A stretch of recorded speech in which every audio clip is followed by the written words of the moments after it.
Welcome to your Get That Nugget for GCSE English Literature. Today we're going to be focusing on giving you the framework in order to answer the poetry anthology questions. This session is to complement your lessons with your teachers and not to replace them in any way. So we've already looked at the list structure as the way we're going to unpick unseen poetry. We're now also going to look at that as a way that we structure our essays for the poetry that we have already studied. The biggest difference is A, that you are going to be asked to compare two poems, and B, that you are going to need to include your contextual knowledge. So the poem we're going to start by looking at is Exposure. If you have your copy of Exposure, if you have your anthology with you, that will be really useful for you. In order to do this, whilst we know Exposure is an 8-stanza poem, we are just going to focus on the first 4 stanzas so that you can see everything on that page in front of you clearly. So we know that language, imagery, structure is what we're looking at, but we need to look at them in relation to the question. The question we're going to focus on today is, how do the poets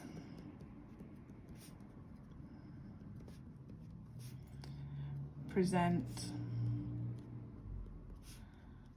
experiences of conflict? Now, with Exposure, it could also quite easily be about the power of nature, but we are going to focus on the effect or experiences of conflict. So we have our question. We then need to look for our quotations for language, imagery, structure and theme. We all understand that Exposure is a poem that was written by Wilfred Owen about his time in the trenches. We understand that the First World War was not a great time to be around, and that the war itself was arguably the biggest waste of time and human life ever. So Wilfred Owen, having experienced life in the trenches, is coming at this poem from that angle. So if we're looking for language, we have several things that we can pick out in this first couple of stanzas. So we have the collective pronoun, our. He is seeing all of them as being in this together, which makes sense because you had all the men in the trenches who felt that they had been essentially abandoned by the hierarchy, abandoned by their commanding officers, but they see themselves as very much a collective, okay? So you can use that as your focus for language. Equally, you have got the semantic field of weather. So you have the mad gusts, you have the winds, you have the rain, you have the clouds sagging stormy, we have the flowing flakes. So we can either look at the use of collective pronouns, or we can look at the semantic field of weather. In terms of the collective pronouns, if you are looking to unpick it to understand and apply AO3,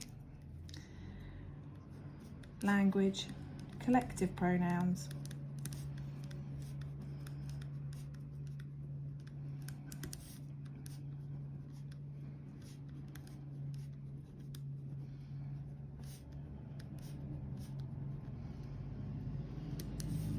now in the poem, that is essentially united against the weather.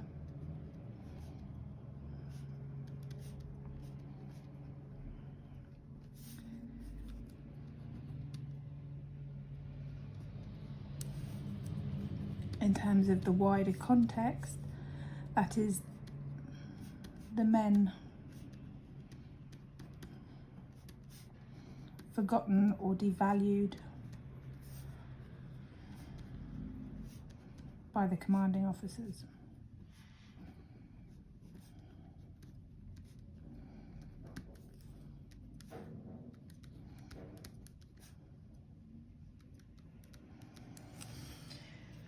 If you wanted to look at that in terms of the semantic field of weather,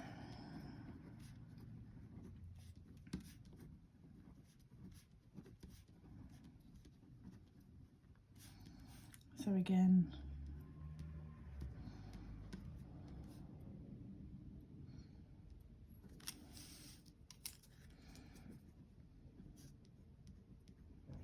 you have that. In terms of the poem, it suggests the horrible conditions.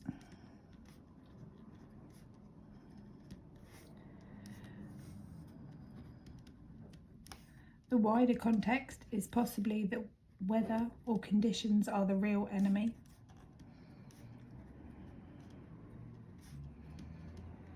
Because again, the men had been forgotten, abandoned, not looked after.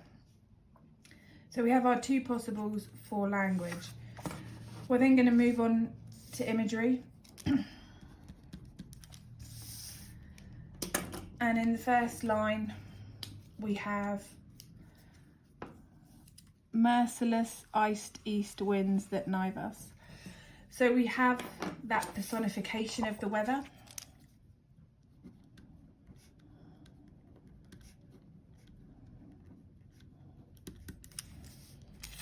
So the merciless icy winds that knife us. So you have the fact that the conditions are so bad, it feels like they're being attacked.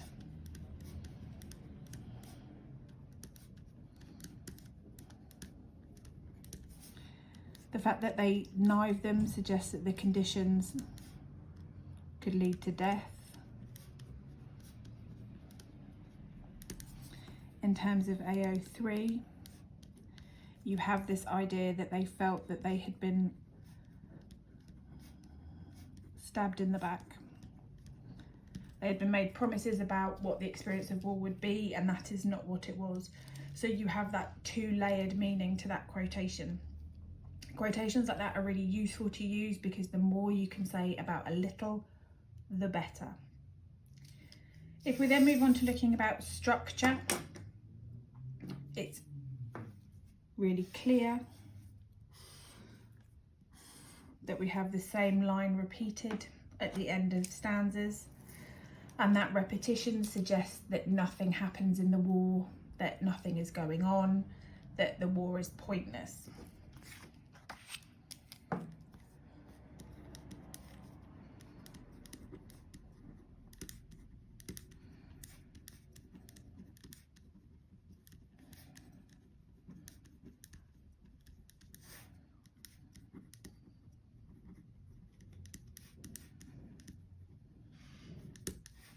Now, in terms of applying your AO3 to that, you would look at the fact that the war was essentially deemed pointless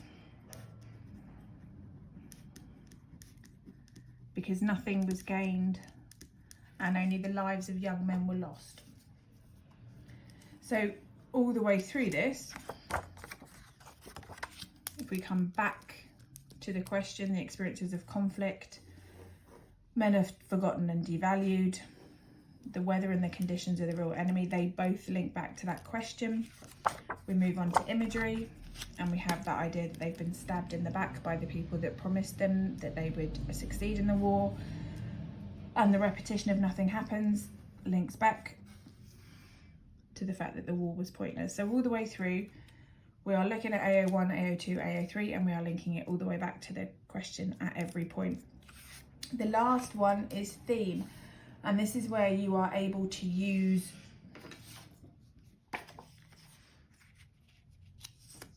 whichever quote you want to prove your point and to come back to that question, the experiences of conflict. So if we look here, we've got the idea of the poignant misery of dawn.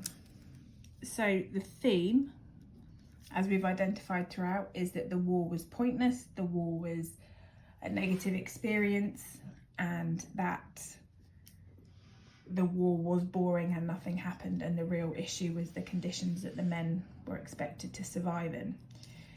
So the poignant misery of dawn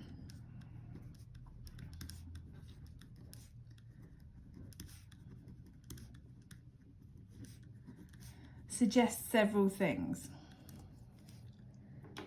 And the reason it's poignant is several reasons. So misery of dawn because it's another day. It's the same experience. They're going to have to endure another day of war.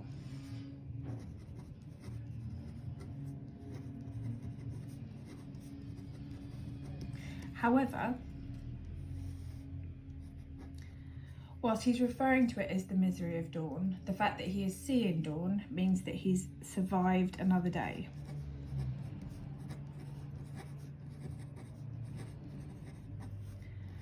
And so there is this mix of emotions, this misery that he is still deep in the war that is pointless and nothing's happening, and yet he is still surviving it.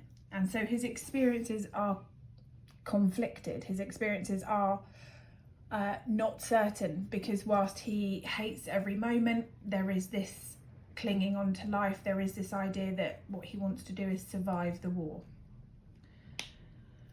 So we've unpicked exposure in terms of language, imagery, structure, theme. What we'll do next time is have a look at how we compare it to another poem. But just to consolidate those ideas from today, write a paragraph on why is dawn described as poignant misery, linking it specifically back to the question in terms of experiences of conflict.